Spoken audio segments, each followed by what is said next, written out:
quieren ir profundizando de alguna manera la mirada que plantea Ernesto. Como hemos dicho, la idea de este espacio es aprender de nuevas miradas y nuevas metodologías en la investigación social y bueno, la sesión pasada Ernesto nos planteó como los principales principios de los cuales él aborda este análisis estadístico, el problema de identificación y hoy día la idea, entiendo que vamos a ver un poco más de ejemplos. La realidad un poco más aplicada a lo que nos planteaste la vez pasada, ¿no? Algo así. Sí, voy a ver si funciona. Pero sí, algo así. Ya. Gracias, Ernesto. Gracias, igual. Ya.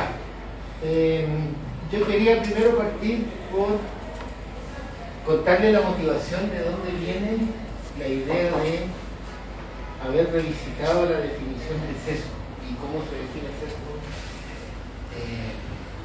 Así que vamos a ver ahí a ver si el ejemplo y, por decir así, el análisis de un artículo, a ver si les parece atractivo. Entonces, la idea viene principalmente del hecho de haberse intentado entender lo que se llama el paradigma de cualquiera de esos tres nombres, ¿no? Práctica o política o medicina basada en evidencia. Ahí hay dos citaciones bien como conocidas, diría uno, que enfatizan esto de lo que funciona, lo que debería transformarse en una política pública. Y entonces, así. Y de las cosas que más me llamaron la atención es que cuando uno comienza a revisar los protocolos que existen para las llamadas políticas públicas basadas en evidencia, prácticas basadas en evidencia, bueno, por un lado, por supuesto, es una manera de pararse frente a tomadores de decisiones. La idea es que los tomadores de decisiones concurran o se dejen informar por lo que se supone funciona. Eso les lleva a tomar una decisión, y lo que me llama la atención es que cuando uno lee los protocolos, que ahí tengo dos páginas web donde aparecen esas cosas sistematizadas, uno se da cuenta que la gran parte de la estadística que enseñamos en la universidad está muy influenciada por este modo de entender la relación con las políticas públicas. Entonces vamos con esto: revisiones sistemáticas de la efectividad de intervenciones, y grosso modo lo que aparece como lo más relevante, ¿no es cierto?, van a ser los ensayos anecdotizados o las revisiones sistemáticas, lo que llamamos metaanálisis, de ese tipo de revisiones. Y entonces ellos hacen, como ustedes probablemente conocen, una suerte como de pirámide, o como se le quiera llamar. Más abajo de la pirámide, más débil es la evidencia que se puede mostrar para saber si hay una determinada intervención que funciona o no funciona. ¿Ya? Estas son las dos grandes corporaciones, diría yo, que existen, y probablemente ustedes la conocen, ¿no? Una está instalada en París, la Cochrane Corporation o Collaboration, la cuestión gigante. Yo sé que ellos tienen el presupuesto más grande que la suma de todos los presupuestos de la universidad en Francia, y ellos son los que hacen la medicina basada en la evidencia. Tienen un montón de, digamos, briefing, etcétera. Incluso tienen está todo súper ordenadito para que cuando alguien publica una nueva evidencia, entonces se sepa poner los keywords que hay que poner de manera que funcione la búsqueda sistemática. Y lo que hace Campbell Corporation es, déjenme decir que me puedo lo que hace Campbell Corporation es lo mismo en todas las otras áreas de ciencias sociales, educación, crimen, etcétera, salvo medicina, a la imitación de lo que hace el Campbell Corporation. Y aquí está uno de los tantos, ¿no es cierto?, como protocolos que hay. Entonces, si el programa tiene o no una muestra aleatoria, si la muestra no sé qué cosa, y uno va llegando ahí y llega, digamos, al final uno dice que tan, bueno, los colores son bastante expresivos, no que tan buenas, más o menos, o qué tanto no sirve la evidencia. Entonces están los estudios observacionales, que serían los que vienen después de los estudios experimentales, después están los estudios longitudinales, después los estudios de observación aporte, después la opinión de expertos, etc. No deja de ser interesante que cuando hay problemas realmente serios, solo como un comentario nomás, la opinión de expertos es la más importante. Por ejemplo, cuando yo estaba en Bruselas, cuando comenzó la guerra con Ucrania, cuando uno lee el paradigma, uno dice que en el mundo público todo es corriendo. La Comisión Europea se demoró una semana en tomar una decisión, nadie estaba corriendo con la guerra, y lo que más se hizo fue consultar a los expertos, no se les consultó, los hacer otro tipo de cosas. Entonces es curioso el modo en que se presenta. No sé qué me dice. Entonces, ¿por qué les menciono esto? Porque una de las cosas que nos preguntamos fue ¿qué significa un experimento aleatorio? Y después de mucho pensar, y de hecho de ahí les cuento un poco un debate que tuvimos con un referee que finalmente logramos publicar el artículo, fue primero constatar que el término aleatorio, a pesar que lo usamos mucho en estadística y en las aplicaciones estadísticas, no es un concepto estadístico, no es un concepto probabilista, es simplemente una designación. Cuando uno construye, bueno, se supone que, por supuesto, podemos aceptar o no usar la teoría de probabilidad para hacer estadística.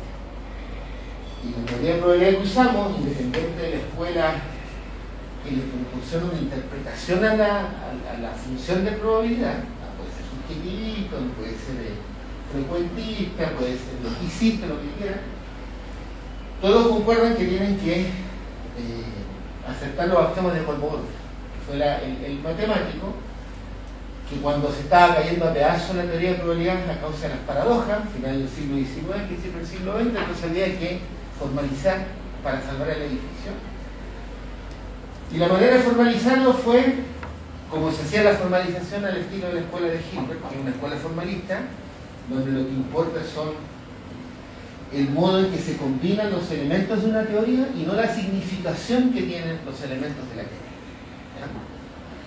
Eso le interesa la sintaxis, pero no interesa la semántica. Lo que se constató fue que a veces, por causa de interpretaciones semánticas, se caían en las paradojas de Bertrand, por ejemplo, en la paradoja de Monel. No da lo mismo lo que significan, pero grosso modo es, uno hacía un cálculo de una manera, lo hacía de otra manera que parecía equivalente y llegaba a contradicción, llegaban números diferentes y diciendo, usted se está cayendo en eso. ¿Qué es lo que hizo Kolmogorov? Dice, bueno, vamos a definir esto y lo vamos a hacer usando lo que en realidad tendríamos, pues más o menos uno lo conoce probablemente, la teoría de conjunto.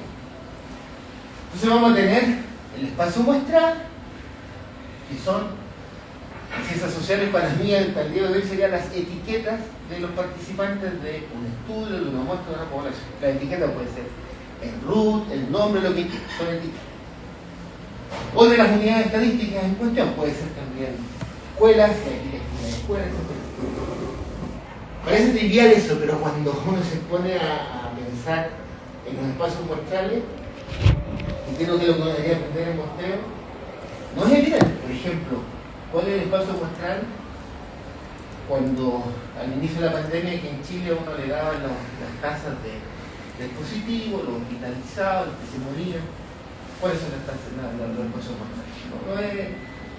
No es del todo evidente, en particular cuando uno quería tratar de hacer cosas como, por ejemplo, linkear ciertos datos en el tiempo. Después, Kolmogorov dice, nosotros tenemos el espacio muestral y lo que no le interesa es describir eventos. Por ejemplo, si yo tengo el conjunto de etiquetas son estudiantes de la Universidad Católica y uno puede decir, uno podría decir, ¿no es cierto?, el conjunto de todos los estudiantes de la Universidad Católica tales que sus padres son ABC1. El conjunto de todos los estudiantes de la Católica tales que vienen de provincia. El conjunto de todos los estudiantes de la Católica tales que reprobaron algún examen primer año, etc. Entonces uno tiene lo que le llaman subconjuntos del espacio muestral, y a eso se le llama evento aleatorio. Es decir, evento aleatorio no tiene ninguna significación ni definición probabilística.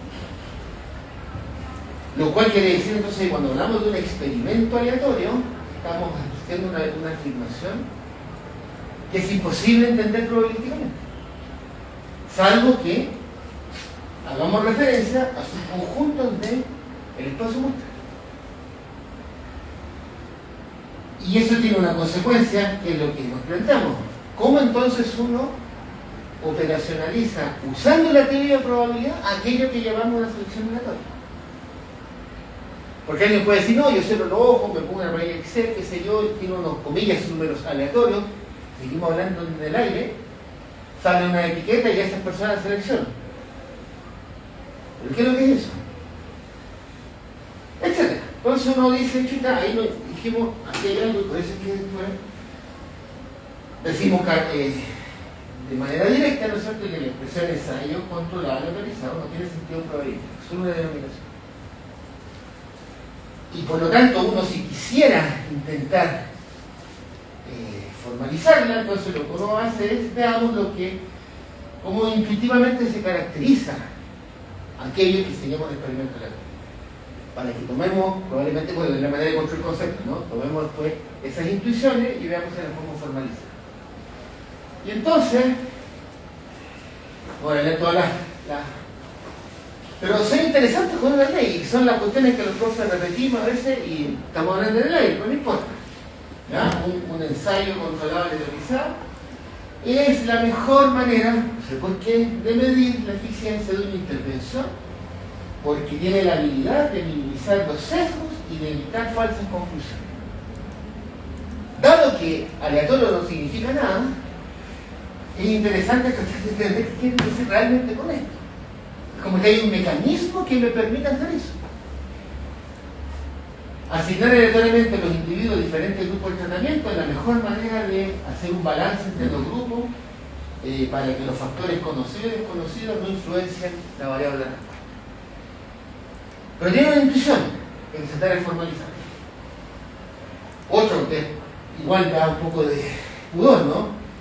Los ensayos aleatorizados usan el play of chance, no sé qué es eso, para asignar participantes y así vamos a comparar grupos, etcétera, etcétera. Y la idea es evitar lo que ellos lo van a llamar XC o selección.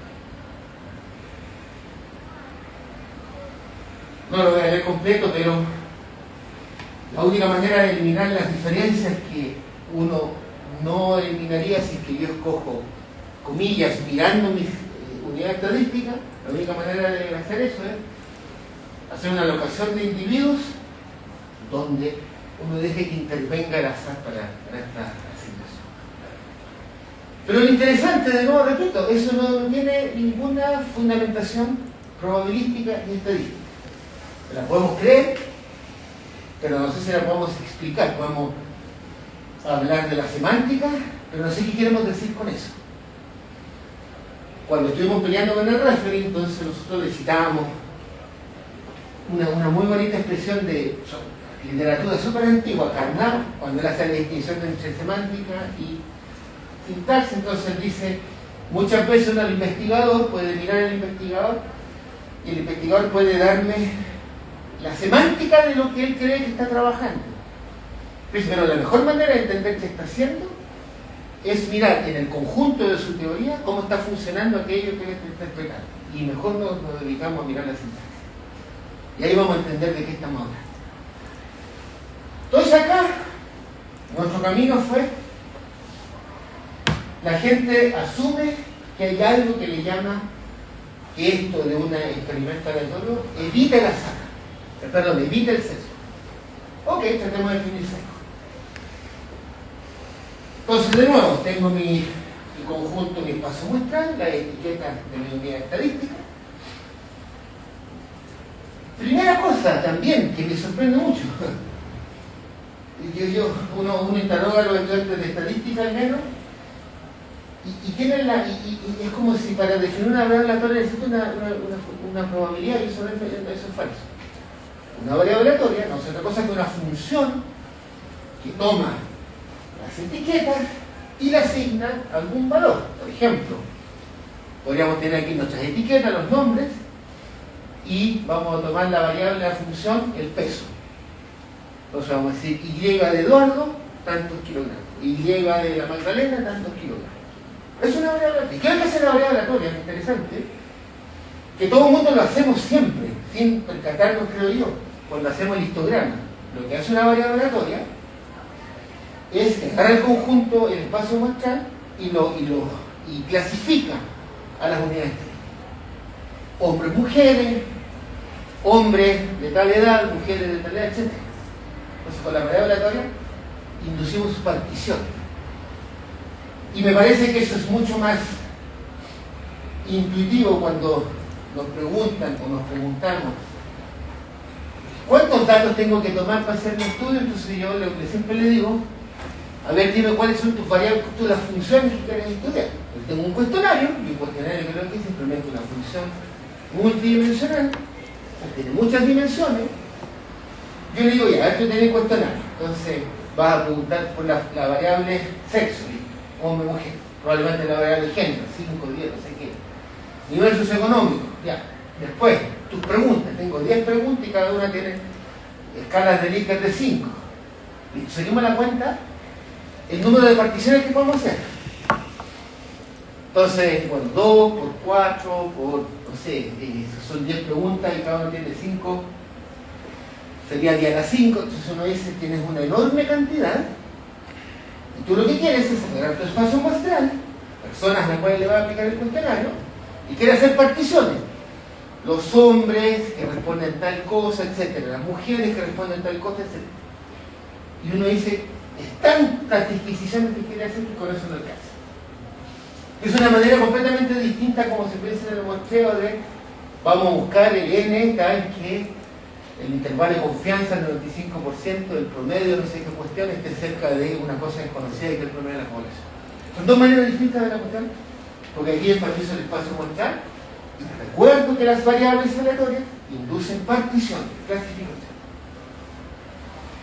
Y en particular hay una que puede inducir una partición trivial de ver.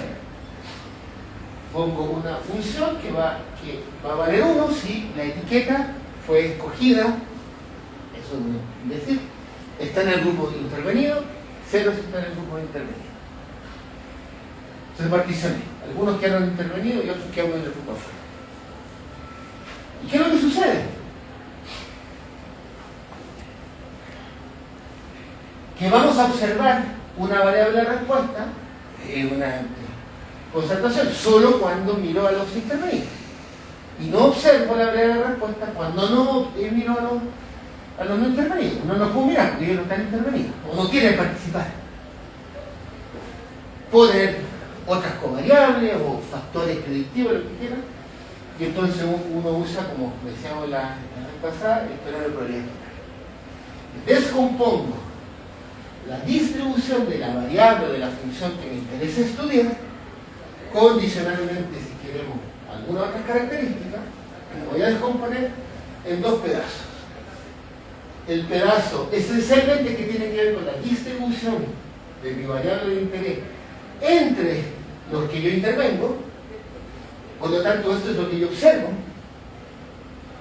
Supongo que tengo la información suficiente para calcular la proporción de los que yo intervine. Fíjense que no es una trivialidad, porque eso significa, de nuevo, cuando yo escribo el espacio muestral, que yo estoy explicitando cuál es mi población de interés. Y yo no veo los estudios empíricos, es el estudio empírico y uno dice, ya, esto que lo vamos a entender a...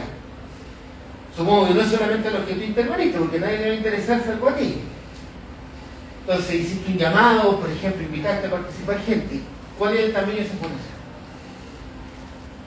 O es, no sé, todos los adolescentes de Chile se están estando bullying. Entonces, el espacio muestral es una cosa importante, explicitarme en el ejemplo. Pero esto la distribución de mi variable de interés entre los que no intervienen, yo no lo puedo interpretar. O sea, no sé lo que es, no lo observo. Yo no observo, si voy a preguntar, por ejemplo, si hice deporte la semana pasada y le pregunto a un par de personas y a la otra no, yo no tengo idea si hicieron o no hicieron deporte las personas que no respondieron, es como evidente. ¿Qué es lo que le sucede? Entonces, ¿qué significa sesgo? Que yo crea que esta distribución, la distribución de mi variable de respuesta entre lo que yo entrevisté o le apliqué la intervención o el cuestionario, corresponde a la distribución de la variable de respuesta haciendo abstracción de intervenidos o no intervenidos. Claro, ahí me equivoco. ¿Qué significa ausencia de sesgo entonces? Suponer que la distribución de mi variable de respuesta entre los que yo entrevisté o intervine, o lo que sea, es igual a la distribución de la variable de respuesta entre los que yo no intervine. Entonces yo no lo puedo probar. Y lo que nosotros decimos, dado que el término aleatorio no es un término probabilístico, yo no tengo un argumento lógico para pasar de aquello que yo digo es aleatorio para implicar esta condición. Eso en el artículo dijimos, si hay una acción a impecable, tenemos un teorema y si no, esta es la definición del experimento. El experimento aleatorio es un supuesto. No es un mecanismo extraño que se llama random o no sé qué o chan, que me permite evitar el sesgo. Yo asumo que cuando cierro los ojos y saco las etiquetas, asumo que no va a haber sesgo. Desde el punto de vista de la jerga más educacional o de psicología, eso muestra que probablemente tenga validez interna, pero la validez externa es absolutamente débil. Generalizar eso es porque yo no puedo probar, jamás puedo probar.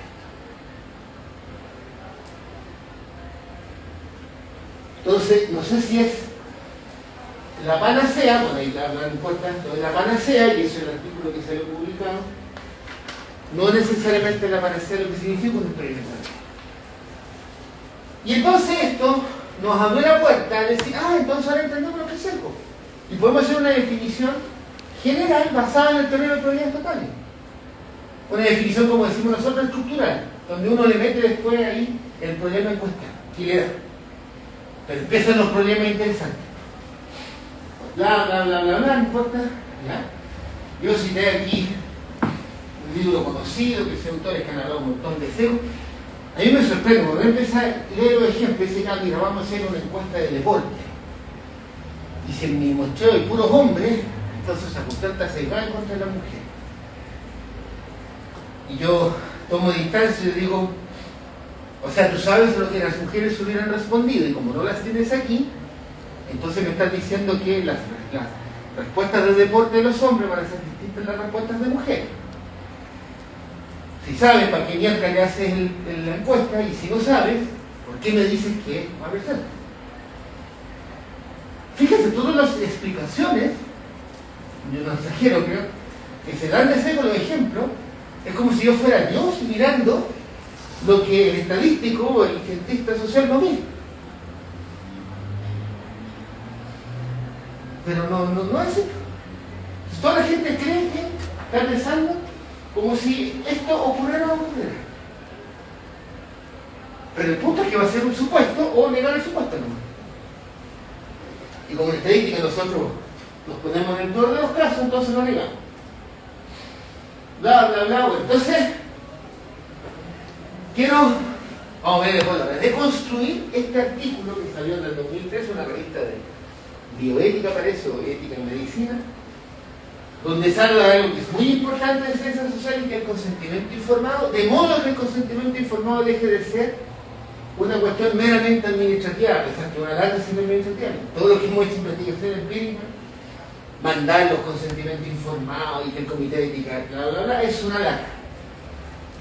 Y lo ponemos en el pipe del disclaimer y listo. Toda la gente que participó quiso participar. Y después se acabó.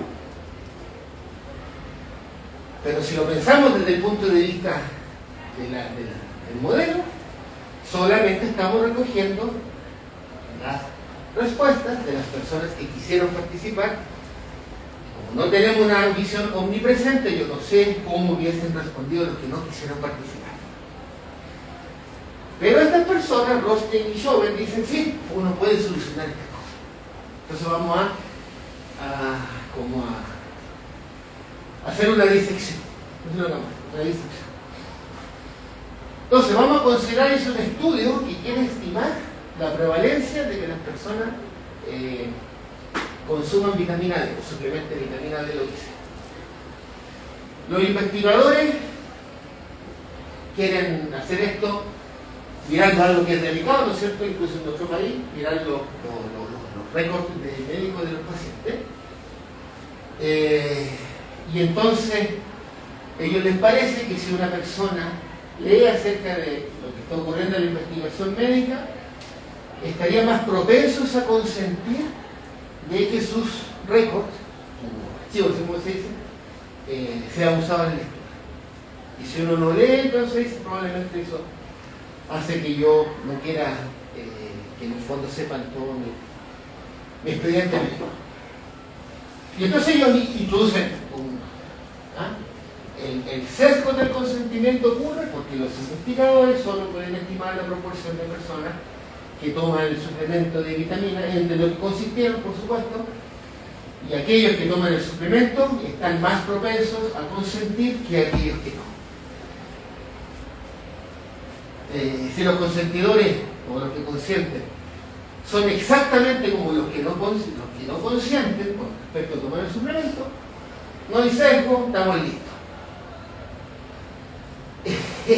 Perdón que me ría, pero eso uno lee esto y lo repite y dice, pero estamos diciendo una tontera, porque yo no tengo idea, jamás voy a saber, jamás voy a saber que los que no consienten son como los que consienten. Nunca. Porque los que no consienten no me dan información, si no consienten, les pongo una lectura en la cabeza.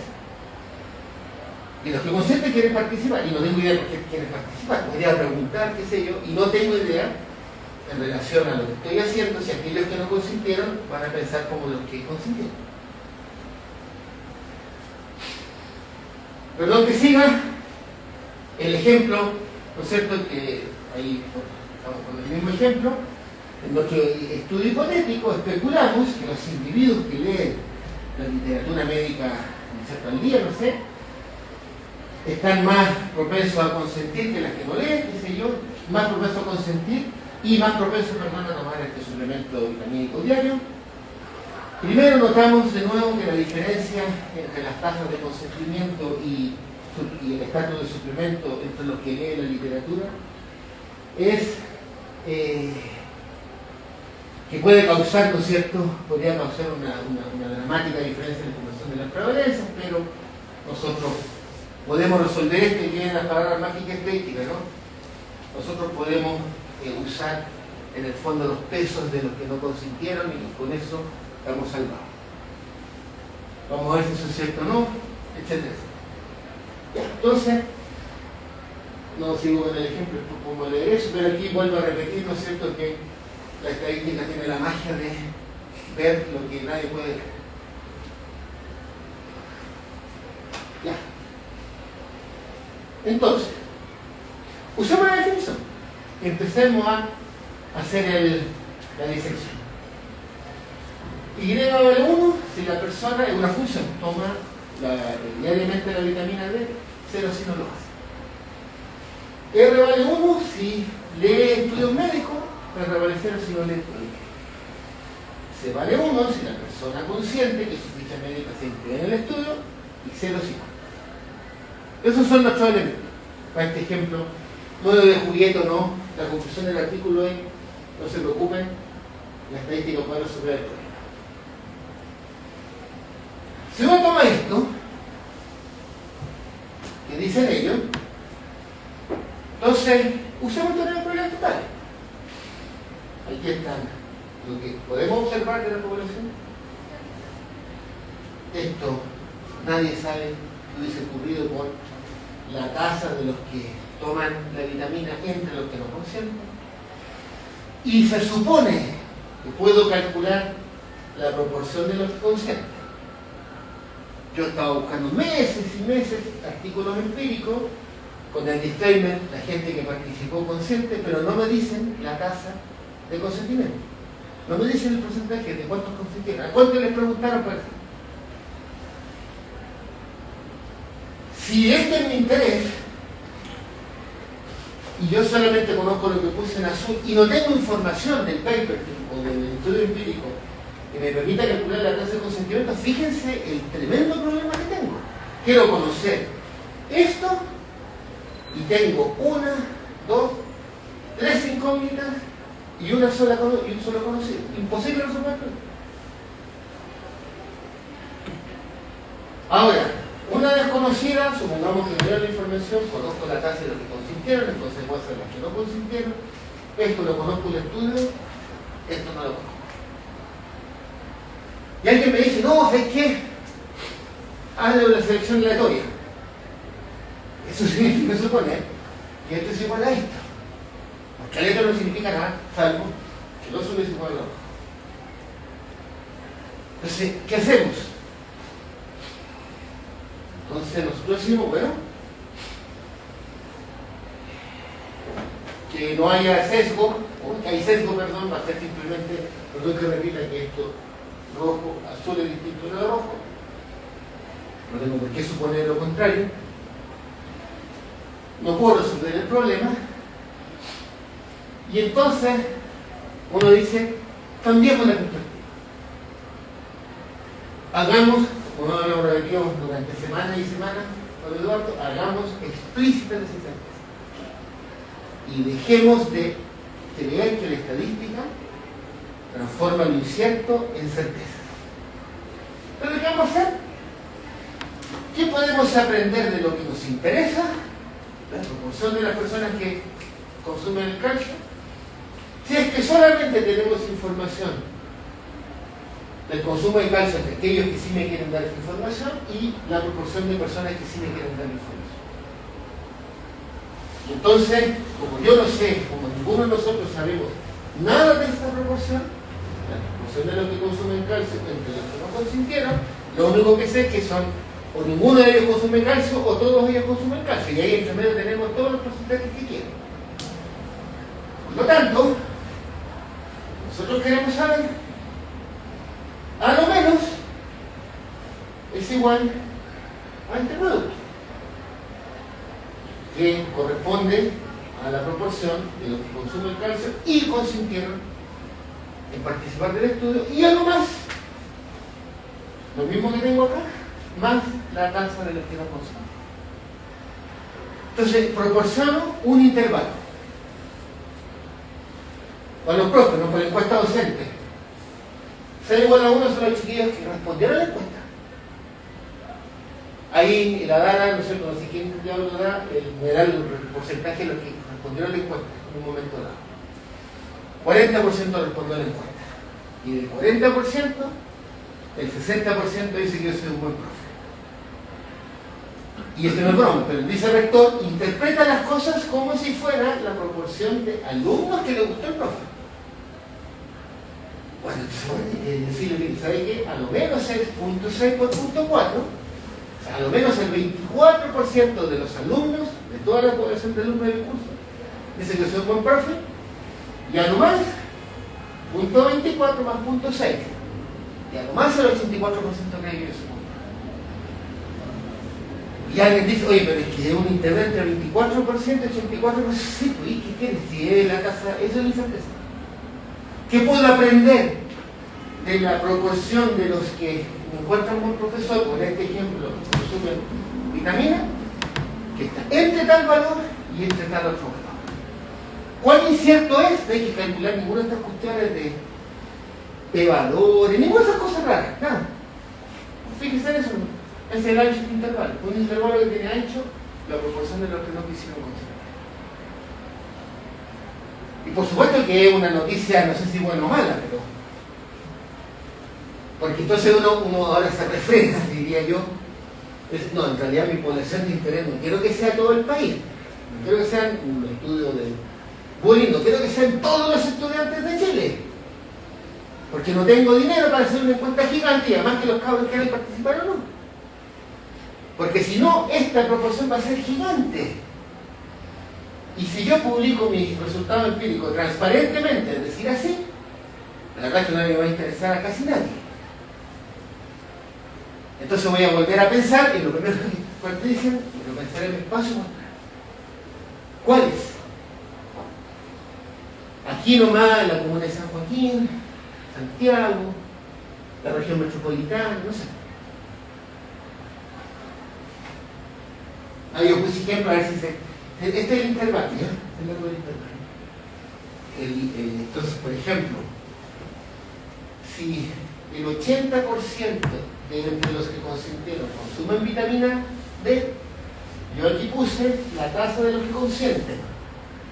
Por supuesto, más alta es la tasa de los que consienten, y en las dos líneas verdes sería la cosa superior del intervalo, así le llamo el intervalo, este es el intervalo.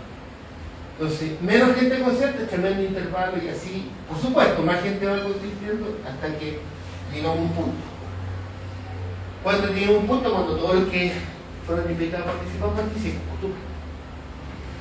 Y fui cambiando un poco las probabilidades de los porcentajes de gente que consume vitamina entre los que consienten, pero el gráfico mismo, con el intervalo mismo.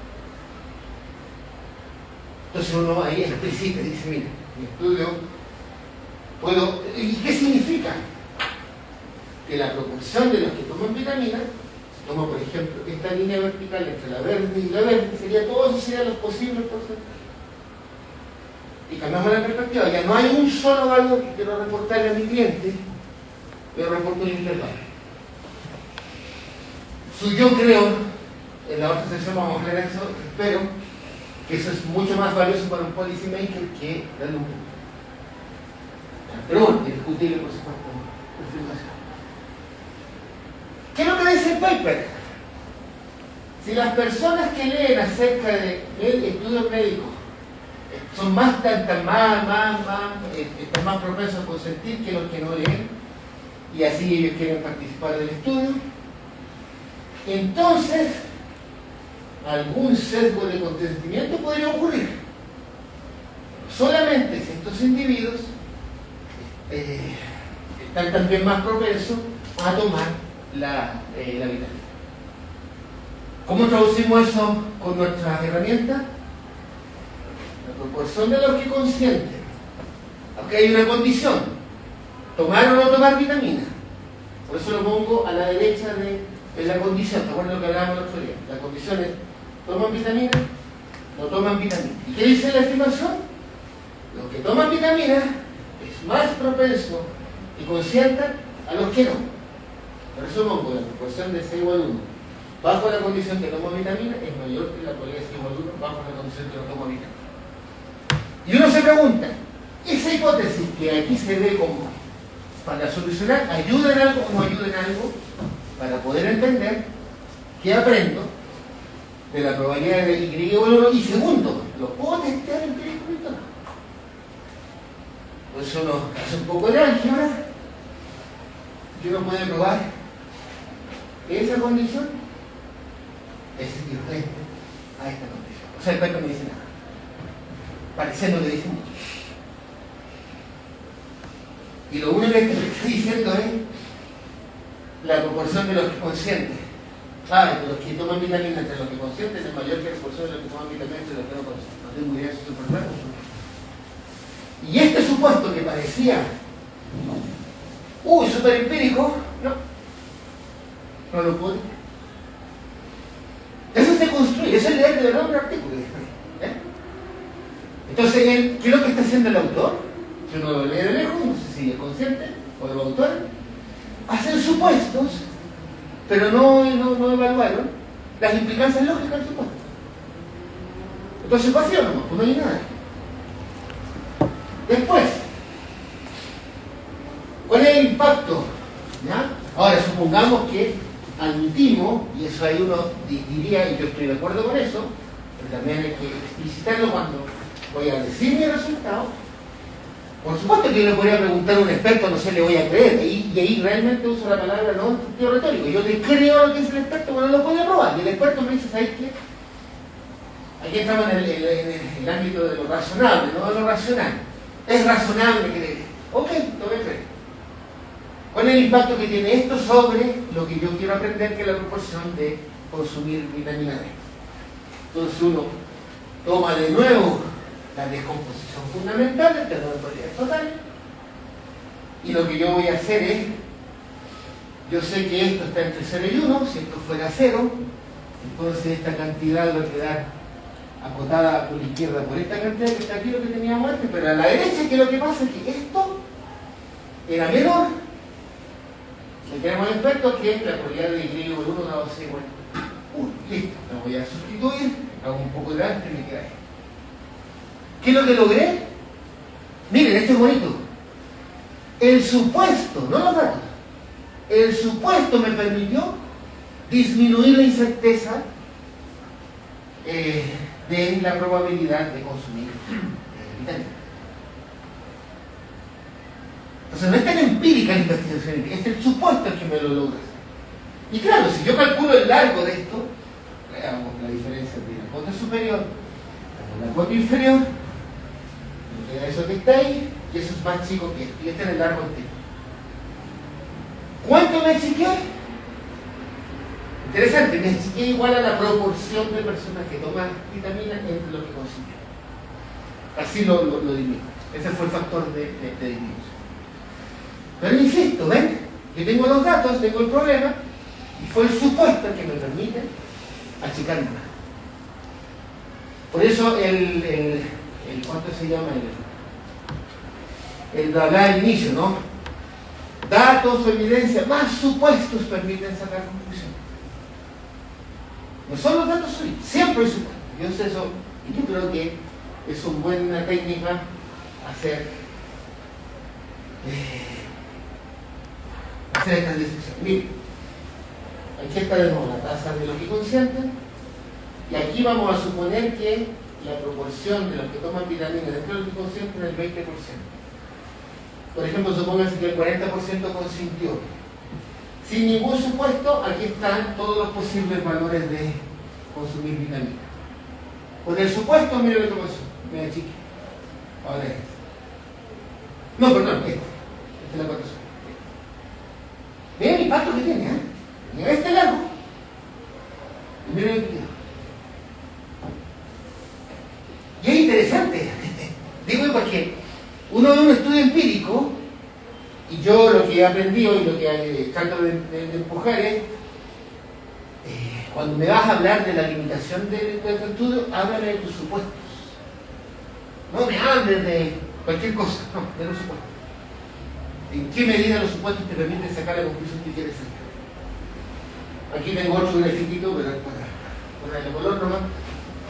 0,8 es la proporción de 80% toman vitamina entre los que consintieron. 40% respondió, supongamos. Mira el intervalo gigante. Ahora, voy a suponer la monotonicidad. ¿Qué queda eso?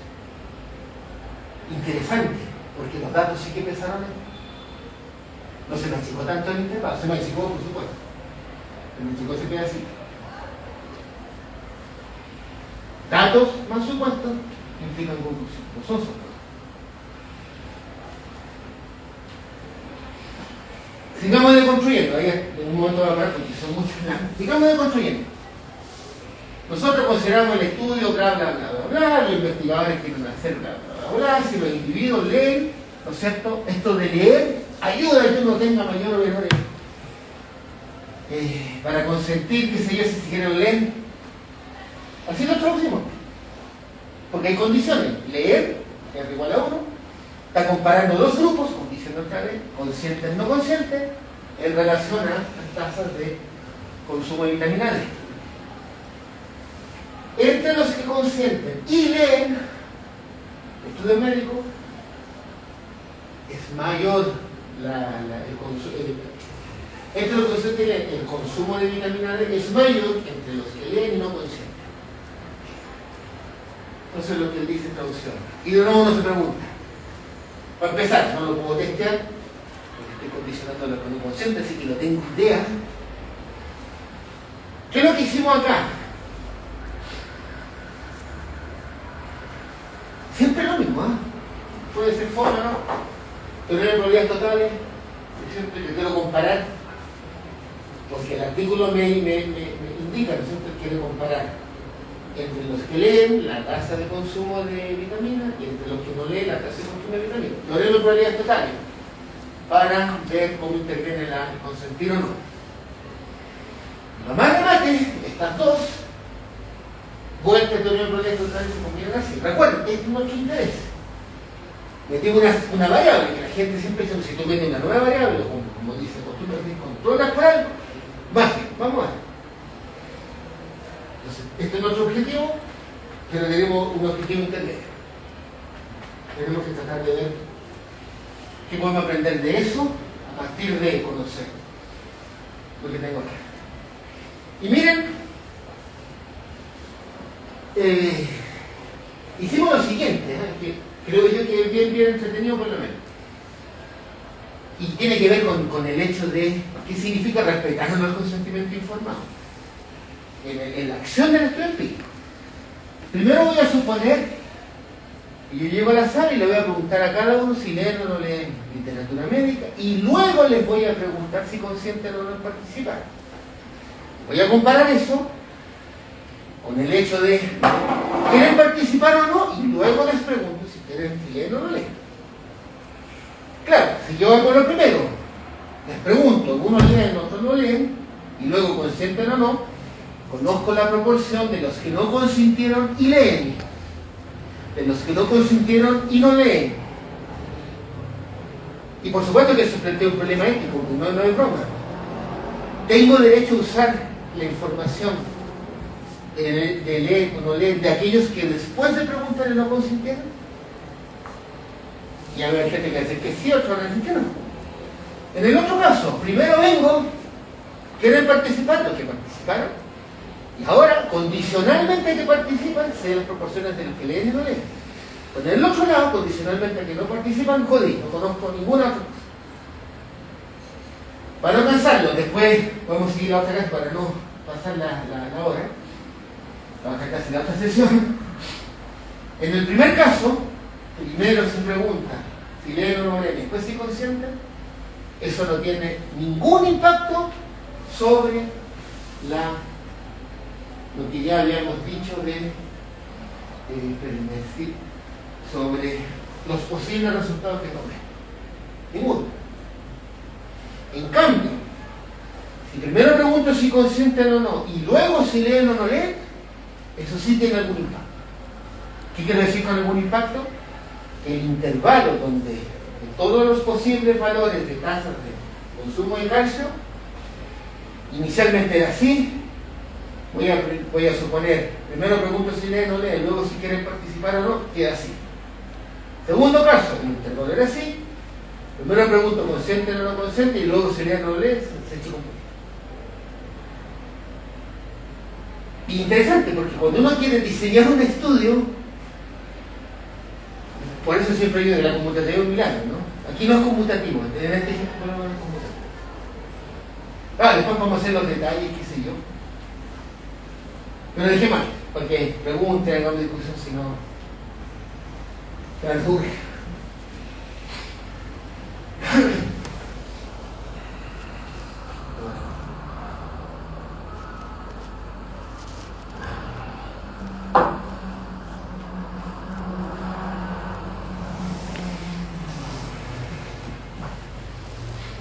Si no quieren reaccionar, se lo digo, está bien. Si no hay reacciones, no importa. Tal vez conmigo. Quizá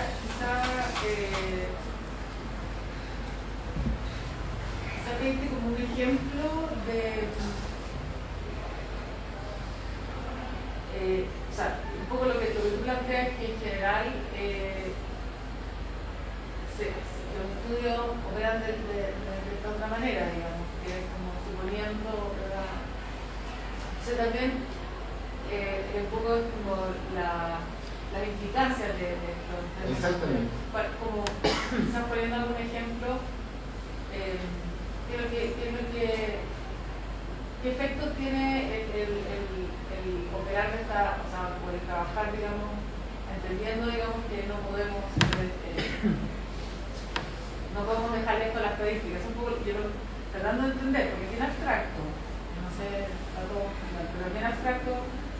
Entonces, como yo lo interpreto, es que, o sea, quiero entender la implicancia de cuando estamos frente a un fenómeno, ¿cómo deberíamos trabajar contigo? O sea, ya, mira, a ver, yo soy la experta. Yo para partir, eres la experta. Primero, ¿cuál es la población que te interese sobre la cual te gustaría inferir sobre tu resultado? Suponte tú que vas a hacer una... ¿Qué es lo que íbamos a hacer la otra vez? No me acuerdo, lo íbamos a estudiar... Sí, pero hagámoslo en cada facultad de educación, pensamos que queremos entender... Claro, lo que está de moda ahora, ¿no? Si afectó la pandemia o no al rendimiento de los estudios. ¿Cuál es la población de interés? Todos los estudiantes de Chile, yo te pregunto a ti como experto, todos los estudiantes de Chile, todos los estudiantes de la región metropolitana, todos los estudiantes de la comuna específica, todos los estudiantes del colegio específico. Pensemos en los estudiantes de básica de la región metropolitana. ¿Cuántos serán? ¿2 millones? No sé, ¿1 millón? Por ahí. Entonces, ¿qué vamos a medir? ¿Cuál es la variabilidad? ¿Qué vamos a medir? El rendimiento. La comprensión de lectura. Ya. Dado que queremos ver el impacto de la pandemia o no, vamos a usar alguna otra variable que me ayude a explicarnos el rendimiento de lectura. Claro, normalmente consideramos el socioeconómico. Ya, consideramos el nivel socioeconómico. Si consideramos el nivel socioeconómico y hacemos a los CINCE o a la agencia de calidad, tenemos 5 niveles. Ya. ¿Qué más? Dime tú. Género, ya supongamos que son 4. Ya. Y pongamos una más. Y edad. Bueno, estamos en la básica. Estamos en la básica, pero igual hay distintos niveles básicos. ¿Cuántos libros leyó en la pandemia? ¿Perdón? ¿Cuánto leyó en la pandemia? Si leyó 1 libro, 2 libros. Ya, ¿cuánto leyó en la pandemia? Esa sería una pregunta como la que Sí. tú decías, si se hace antes o después. Sí. ¿Cuánto leyó en la pandemia? Le preguntaría eso antes o después del consentimiento. Sí. Tenemos 5 por 4, tenemos 20 Variables. grupitos y supongamos cuánto leyó y supongamos que la experta hizo un pre-muestreo y empezó a preguntar, un llamado focus, lo que sea, y quedamos en que vamos a hablar entre 2 libros, no sé, algunas categorías, 5 categorías de libros. 5 por 4 por 5, ¿cuánto es?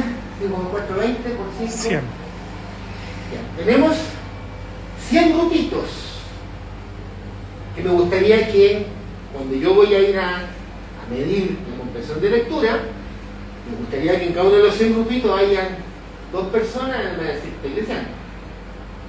10 personas, poco. Este es puro 100, ¿no? 50 personas por grupito. ¿Cuántos grupos llegan?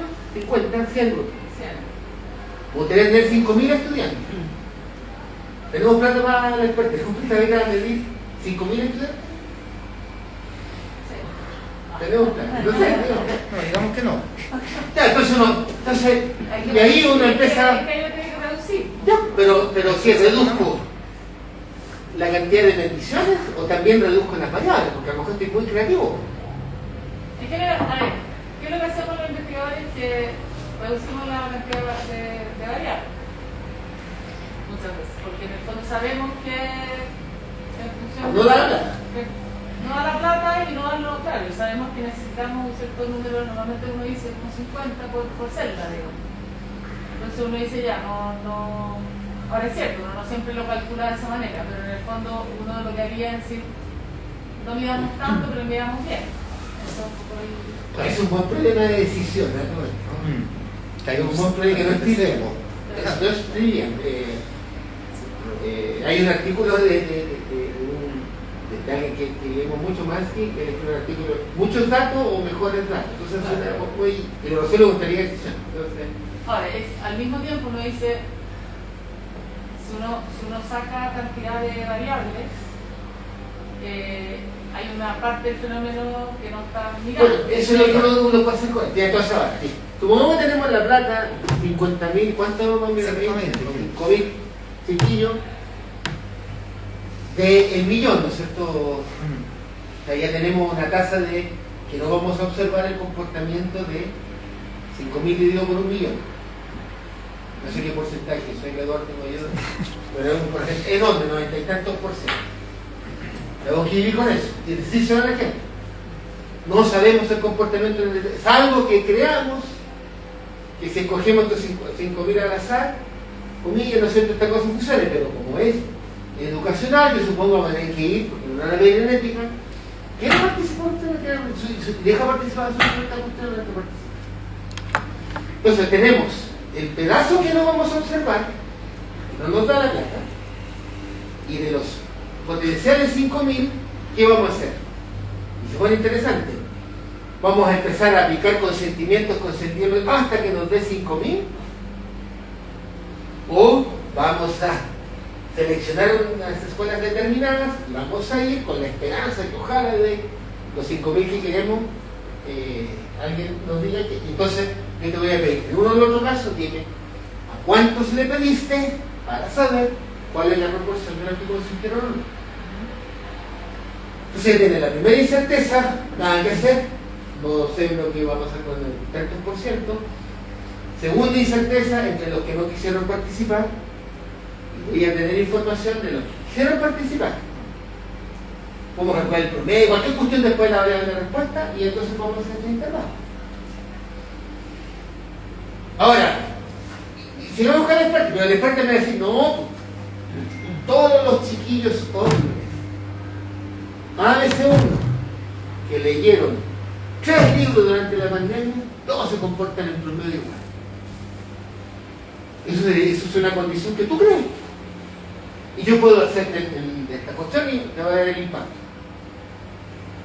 Entonces tú me estás diciendo, mira, y esto es lo que hace la gente habitualmente, lamentable o no, por los economistas, asume esta condición de ignorabilidad, entonces tú estás suponiendo el comportamiento que quieres estudiar. La gente que yo no observé se comporta como quería que observé. Lo que yo quiero conocer es igual a lo que yo logro conocer. Digo, hacer el estudio, estamos transparentes. Yo voy a suponer, a mí no me gusta decir eso, hay gemelos. Todos los niños ABC1 que leyeron 3 libros en la pandemia son todos gemelos. Si yo observé a uno, observé al resto. Pero habría que explicarlo así. No con las palabras estadísticas, el propensity score, la condición de missing run, todas esas palabras que nadie entiende. No, yo digo así. Usted asume cómo se comporta la realidad. Y lo que está haciendo es tomar lo que usted observó y lo quiere pasar a lo que no observaste. Y entonces vengo yo de vuelta y te digo, ¿cuán fuerte en términos lógicos tu supuesto? Déjame ver tus resultados sin ese supuesto. Entonces la conclusión va a ser, oye, ¿sabéis qué? Supongamos la proporción de los que la pandemia no les hizo mal, dado que leen 3 libros, por ejemplo, son ABC1 o lo que sea, 30%. Mínimo, máximo, mínimo 3%. Primero con tu hipótesis, la proporción de los que no le hizo mal la pandemia entre los que son hombres ABC1 y leen 3 libros, 15%. Yo voy a poder evaluar tu 15% diciendo que 15% está bien, pero lo mínimo es el 3 y lo máximo es el 3. Y hoy con eso en el policymaker, y yo voy a hacer el policymaker, compadre, si hacemos que los niños lean en la próxima pandemia, pero no vengan nunca, 3 libros, y el SEMA dice, y nosotros nos podemos controlar 3 libros, estamos seguros que es muy distinto a decirle al ministro, 3 libros, una de esas no sacamos nada, 8%, y una de esas lo más 30%. De eso se trata. No hay certeza, salvo que los supuestos me hagan crear la ilusión que existe. Certeza, es decir, un puntito, un porcentaje específico.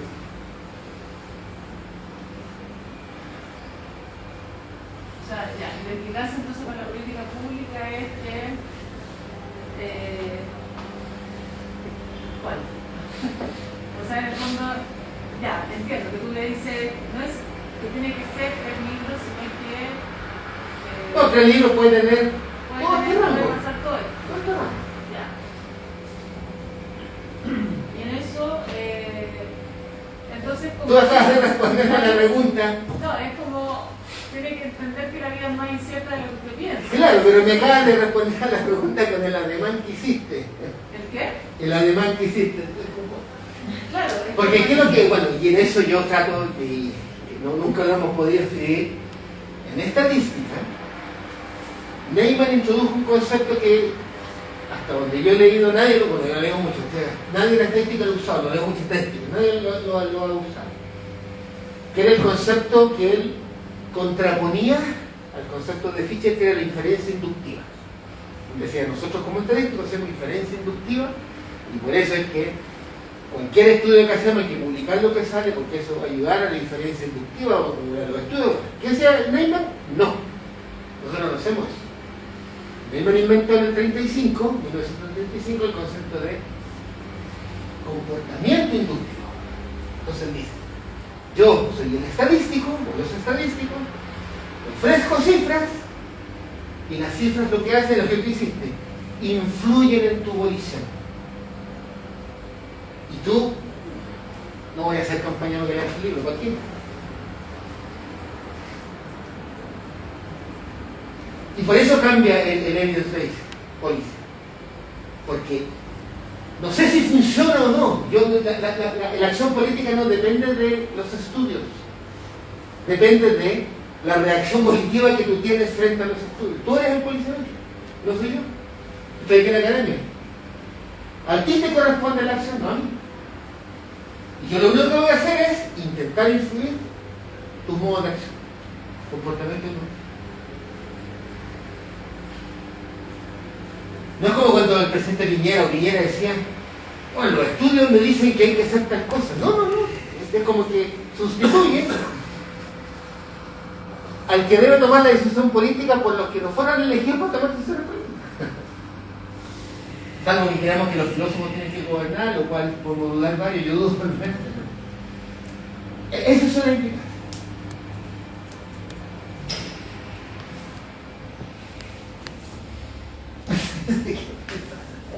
Ya, pues vuelvo a decir. Pero por otro lado también reclamamos cuando los policymakers toman decisiones que no se basan en evidencia. Y probablemente, entonces, sería bueno, en un tema que hay en Martina, ¿cuáles son los imaginarios que tenemos de la ciencia para que podamos decir eso?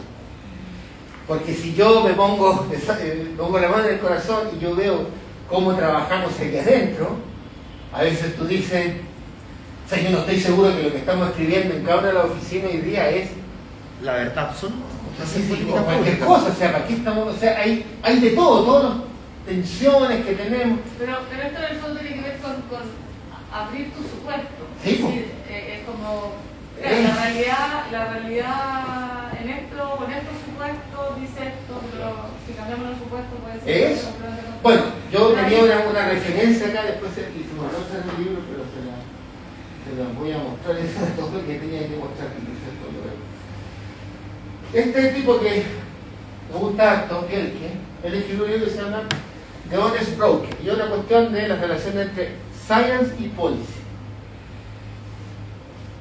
De hecho yo llegué a eso porque cuando estaba aquí en el CEPI y Cristiano hablaba del politics y policy, usted me quedó dando vuelta contra ese libro.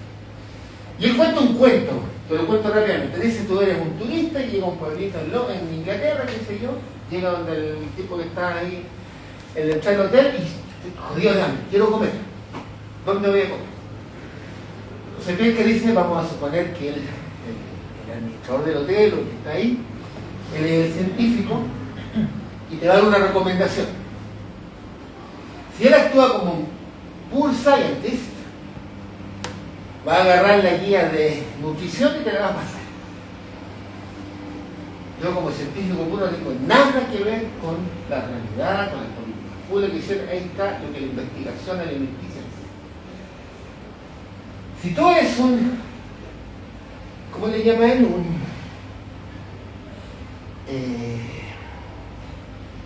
Un árbitro de la ciencia, un science arbiter. Tú me vas a hacer preguntas. ¿Te gustaría comer? ¿Más lejos, más cerca? Y aquí está el mapa. Toma. Nada. O sea, tratas de involucrarte, pero no vas a ir al terreno de la decisión. Tú puedes ser una advocacy. Compadre, usted tiene que comer esto en este restaurante. Yo soy mejor que tú. Lo que necesitas para el hambre que tienes. Y el honest broker te va a abrir, se va a involucrar contigo, te va a preguntar todo lo que necesitas y te va a abrir todas las opciones. Pero tú decides y te va a decir las consecuencias de cada opción. Modestia aparte, yo le decía a él, estas cuestiones que hacemos con las proyectos es operacionalizar ese paradigma usando esta cuestión. Eso es lo que vamos a abrir el abanico. Claro. Si tú crees esto, va a pasar esto. O podría pasar. Estas son las consecuencias. Estas son... Pero en general además son recomendaciones de probabilidad. Porque el mundo dice no. Yo sé que psicológicamente es complicado, a uno no le gusta que el mundo se dice esto. O sea, nos gusta que el sol salga mañana todos los días, pero... Vaya es la cosa, ¿eh? Eso es como el... ¿Y qué no van a hablar el próximo? Para que... ¿Cómo uno hace una... A ver, si queremos hacer la evaluación de una política usando datos observacionales, entonces yo les quiero mostrar 4 u 8 escenarios distintos con los mismos datos. ¿Qué se pasa? Y en términos más así de choque, una crítica al average threat benefit. ¿Por qué? Al tratamiento, ¿cómo se dice en catalán? El ATE que usa El ATE. los Efecto promedio del tratamiento. esa cuestión. Una crítica. Por eso el supuesto es demasiado fuerte. Eso. Ya, pues, súper. Ya. Gracias. No, no, no.